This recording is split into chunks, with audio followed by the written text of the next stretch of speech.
देश की राजधानी दिल्ली में एक बार फिर निर्भया जैसा घिनौना कांड हुआ है। 14 साल पहले जिस निर्भया कांड ने पूरे देश की रूह कपा दी थी, ठीक वैसी ही एक खौफनाक वारदात ने दिल्ली को फिर शर्मसार कर दिया। रानी बाग इलाके में एक स्लीपर बस के भीतर 30 साल की महिला के साथ दरिंदगी हुई। गुनाह सिर्फ इतना था कि महिला ने वक्त पूछा था और बदले में उसे मिली ऐसी चोट जिसे मानवता को फिर से लहूलुहान कर दिया। ये वो बस है जिसे अब दिल्ली पुलिस ने अपनी गिरफ्त में ले लिया है। ये वो पहिए हैं जिन्होंने एक बार फिर दिल्ली की सड़कों पर किसी की असमत को रौंदा था। तारीख 11 मई, वक्त सोमवार की रात। प्रीतमपुरा की रहने वाली एक कामकाजी महिला जो 3 बच्चों की मां है, मंगोलपुरी की फैक्ट्री से काम खत्म कर अपने घर लौट रही थी। सरस्वती विहार के बी ब्लॉक बस स्टैंड पर उसने वहां खड़ी बस एक स्लीपर बस के पास मौजूदा शख्स से सिर्फ समय पूछा था। उसे क्या पता था कि वो समय नहीं बल्कि अपनी जिंदगी का सबसे काला दौर पूछने जा रही है। दिल्ली के रानी बाग इलाके में 30 साल की महिला के साथ गैंग रेप की घटना इस बस के अंदर होती हुई दर्ज की गई है। ये बस जो है रानी बाग इलाके में चलती है और फिलहाल एक सुनसान इलाके में खड़ी हुई है।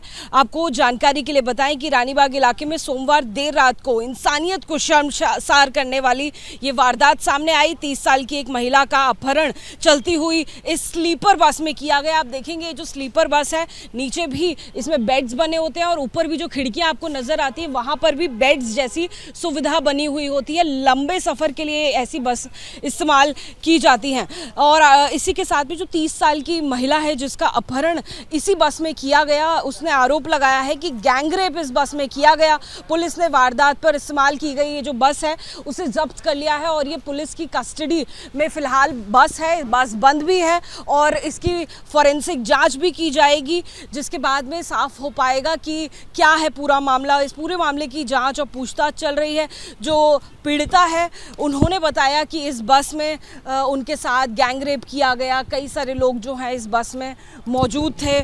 वो सोमवार को अपना काम करने के बाद देर रात को पैदल घर जा रही थी और जब सरस्वती विहार बी ब्लॉक के बस स्टैंड के पास पहुंची तो वहां पर ये जो बस है वो रुकी हुई खड़ी थी।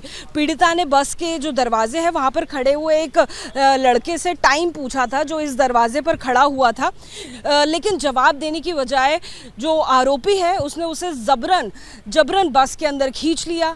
7 किलोमीटर दूर उस पीड़िता को ले जाया गया। पीड़िता के अनुसार बस के अंदर खींचते ही आरोपियों ने दरवाज़ा बंद कर दिया और चालक को बस चलाने के लिए कहा गया, यानी कि जो ड्राइवर है उस सीट पर बैठा हुआ होगा। और चलती बस में 2 युवकों ने लड़की के साथ में जो 30 साल की महिला है उसके साथ में दुष्कर्म किया और ये घटनाक्रम नागलोई मेट्रो स्टेशन तक करीब 7 किलोमीटर तक चलता रहा। करीब 2 घंटे तक महिला के साथ यौन शोषण किया गया, उसका गैंग रेप किया गया। रात करीब 2 बजे आरोपियों ने पीड़िता को खून से लथपथ हालत में सड़क पर फेंक दिया और फरार हो गए। इस कहानी में सिर्फ अपराध नहीं बल्कि एक मां की बेबसी भी है। मीडिया रिपोर्ट्स के मुताबिक वारदात के बाद पीड़िता को बाबा साहेब अम्बेडकर अस्पताल ले जाया गया। डॉक्टरों ने उसकी गंभीर हालत देख उसे भर्ती होने की सलाह दी, लेकिन उस मां ने मना कर दिया। क्यों? क्योंकि घर पर 8, 6 और 4 साल की 3 मासूम बेटियां थी। घर पर टीबी से जूझ रहा पति इलाज का इंतजार कर रहा था। आर्थिक तंगी का आलम यह है कि वो अस्पताल में भर्ती नहीं हो सकी, क्योंकि अगर वो भर्ती हुई तो उसके बच्चों को खाना कौन खिलाएगा। वो आज गंभीर चोटों के साथ घर पर रहकर इलाज करा रही है और न्याय की गुहार लगा रही है। वारदात की खबर मिलते ही दिल्ली पुलिस हरकत में आई। रानी बाग पुलिस ने तत्काल एक्शन लिया। सीसीटीवी फुटेज खंगाले गए और बिहार रजिस्ट्रेशन वाली उस प्राइवेट बस को ढूंढ निकाला गया। बस की हालत देखकर ही समझ आता है कि ये किसी मूविंग टॉर्चर चैम्बर से कम नहीं थी। बस के शीशे काले थे, अंदर पर्दे लगे थे ताकि बाहर किसी को कुछ दिखाई न दे। नियमों को ताक पर रखकर ये बस सड़क पर दौड़ रही थी। पुलिस ने बस ड्राइवर और कंडक्टर को गिरफ्तार कर लिया है। पुलिस को कॉल मिली थी जिसमें कॉलर ने बताया कि उसके साथ 2 लोगों ने गलत काम किया है। जैसे ही मामला पुलिस की संज्ञान में आया, पुलिस ने मामला को गंभीरता से लेते हुए विक्टिम को पुलिस असिस्टेंस तथा सहायता प्रोवाइड की। मामले में 2 नामजद आरोपियों को गिरफ्तार किया गया है।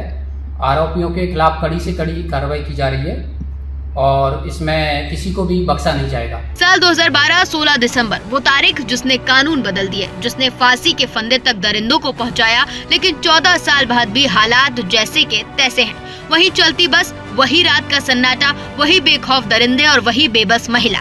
क्या सिर्फ कानून बदलना काफी है? क्या सड़कों पर दौड़ती इन डार्क ग्लास वाली प्राइवेट बसों पर किसी की नजर नहीं पड़ती? रानीबाग के इस घटना ने एक बार फिर प्रशासन, पुलिस और समाज की सुरक्षा व्यवस्था की पोल खोल कर रख दी है। आज सवाल सिर्फ पुलिस से नहीं, हम सबसे है। क्या एक महिला का रात को काम से लौटना इतना बड़ा जोखिम है?